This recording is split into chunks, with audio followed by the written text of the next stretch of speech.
حیات سالم و بخطر برای هر انسان مهمترین ارزش زندگی است. برای حفظ این ارزش عالی شهروندان دولت و حکومت جمهوری تاجیکستان نیز چاره‌های ضروری می‌اندیشد. بخشیده بر روز عمومی جهانی مبارزه با ویروس نورسایی مسئولیت آدم بیماری پیدا شده نورسایی مسئولیت در کالج طبی ناحیه وسه همایش معرفتی دایر گردید.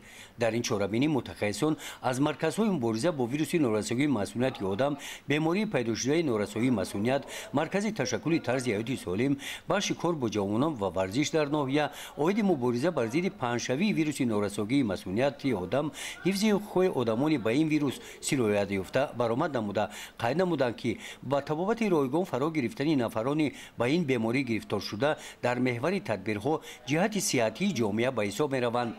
تاکید گردید که جمهوری تاجیکستان همچون عضو جامعه جهانی برای پیشگیری برطرف سازی و مقاومت نمودن بر ضد بیماری ویروس نورسایی مسئولیت آدم یک قطار برنامه قرار قانون و اسناد مهم را به تصویب رسانیده است که برای صد چنین ظهورات نامطلوب داور گرفتن عین مدعا میباشند.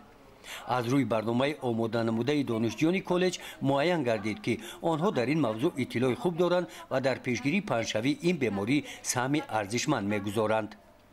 گزارش خوجا نظریف خدای نظر ظهورف از ناحیه واسه برای برنامه اطلاعاتی نوید.